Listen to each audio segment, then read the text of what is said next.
Parland Vocal Band on the Source, keeping you connected. The Morning Breakdown, Commanders Open Line style. We do it once a month this way, the last Friday of every month, actually. So make sure you're tuned in right here. And you can watch us live on the Pentagon channel, see all the pretty faces with all the makeup on this morning.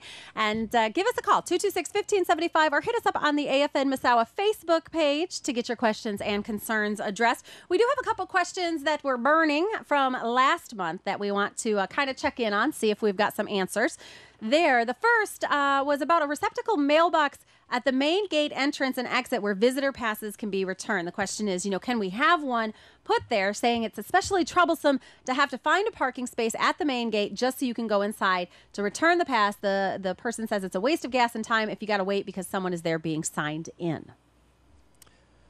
Well, we took a look at that one, and one of the reasons we're not going to go that way is really kind of accountability of the visitors that are on base and having a more of a positive handoff to know when we've got visitors departing the base. So I think we're going to stick with, especially in terms of we're trying to make sure from a security and a force protection standpoint, we've got that accountability. We're not going to go that way is really the short answer. And I know it's a little bit of a pain in the butt. One thing I'll circle back and look at. I don't know if there's a way to be able to do a. Yeah, I think we're just gonna probably have to live with the way it is. We are, but we can make sure it's a little more efficient. I realize you have to park at the BX or the exchange area. You may have to walk over there because that little parking lot's not very big. Right. And we can streamline if somebody is checking in. How do we quick get that person out if there's a delay there? So we'll go back and look at it. But for the most part, I think the receptacle is not the right answer at this point. All right. Yep. And then another follow-up question goes to the mirror at the first left in the north area. Now that the snow's gone, can we get a mirror at that first left? We really hate pulling into the crosswalk to see if cars are coming. So that's coming out of housing in the north area. Yep. And when Miss Miller brought this up, she's correct. I mean, I went out there and looked at that too. From a technical perspective, and if you look at it just from the numbers, it's in the right distance and it meets all the criteria of having the stop sign and not requiring the mirror. But from the reality of the matter, you do have to peak, and folks are still speeding going up that hill. So we'll get with safety, go back and look at that, and it's still on our radar scope to figure out if the mirror is not the right answer, what is the right answer to ensure that safety. Because I do not disagree that when you come out of that road right there and try to make a right, you have folks coming up pretty fast sometimes. And I would, for whoever's listening out there, I would put the comment out there, please slow down when you come up Canyon Road. I mean, when you're coming up the Canyon Road, it says 30 clicks, and a matter of fact, it gives you another 30-click sign because people still don't want to slow down. So I do ask you to slow down on Falcon Drive. You got a lot of kids out now. You got a lot of people walking their pets across that road. You got a lot of kids riding bicycles. It's summertime. Please slow down that road coming up in the north area. That is one thing to think about. Again, with school out, there are kids out at all hours. I mean, early in the morning, too. They're still on school schedule, must be, so they're getting out and playing early. So a good thing to think about is to watch, because sometimes they don't necessarily. Yep, absolutely. So to keep that. I do have a Facebook question that I'm going to read live. Wow. Yeah, it just popped up here. And here's the question. It actually kind of goes back to operations. Question is, why do we exercise and have generations like we do? I understand it's to show we're capable of getting jets in the air, but if our mission here in Japan is to support South Korea, I doubt Kim Jong-un is going to call us in advance to help us prepare for battle against him. What I'd like to see or hear is alarms go off all around base at an off-hour time and see how ready this base really is to respond to a situation like that.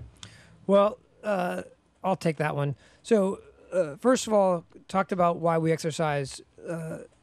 Part of it is to practice. So the skill sets it takes to, if it's a generation, and there's kind of two major types of exercise we do. One we call an initial response readiness exercise, and the other is a combat employment readiness exercise, or an ERI and a SERI in sort of the parlance we use. You will also hear the parlance of a phase 1 for the initial response and a phase 2 for the combat employment. Now, and it sounded like they were kind of talking about the initial response exercises a little bit. We don't practice that skill set on a daily basis, the ability to get aircraft and people and parts and cargo ready to go on short notice. In terms of, North Korea, if that's what we're talking about, wherever it may or may not give us notice. Well, we like to think as we have, people like in the maritime domain and across our joint intelligence structure, that we're watching things. And there's these things called indications and warning. And so you never know how much you're going to get, but there are certainly things that we think about nationally about how do you watch and see what are those indicators, because it's pretty difficult to start a war from scratch overnight with nobody knowing, because you got to move people and pieces into parts and into position. And if we're doing our job well, we'll kind of maybe have some indications and warning. So we do that. And every now and then we will do an exercise, sometimes a no-notice exercise. And we haven't done any of those recently here, but that is sort of part and parcel of the Air Force playbook, if you will. Mm-hmm. And so you never know when one of those things are going to be coming down the pike on how you do that. So that's kind of the balance on what we're doing and why. And so I don't know if I got to the heart of that. If I can add one thing Yep. also, boss, we also, during the exercises, we do turn off certain giant voice pulls, especially to keep our community and our housing residents not to wake up in the middle of the night. So we've been trying to be community. Now, if it was a real world, those would kick on, which would wake a lot more people up. We've also have not done the mass notification where it's in the dorms and in the towers. So we have the capability, literally, that when giant voice kicks on and we have to make an announcement, we can get it to the towers, we can get it to the dorms, and a lot more of the giant voice pulls can be turned on. Yeah, and I'm glad you brought that up, because just today we were going to exercise some of those mass notification capabilities, just to practice and make sure that those things are working. So if you're in the dorms and the housing, you hear some of that stuff going on later today. Not today, 10 July. I didn't mean today. On the 10th of July, you'll see some of that testing for the mass notification system, like in the dorms and the towers and the mass gathering units. So expect that to be coming down the pike too, to make sure we got that stuff working. Right. So people can mark that on their calendar, July 10th. So when they Right. wake up to that, they don't panic and go, what's happening And here? we're not going to do it in the middle of the night. Sure. I mean, it's a comms check and make sure the systems are working on that. But One of the other things that we exercise here, and we just did it this week, is emergency actions, right? So we just had at the beginning of the week an emergency disaster exercise, as if an earthquake, I don't know where we got this scenario from, as if an earthquake would hit close to Misawa. What do we do?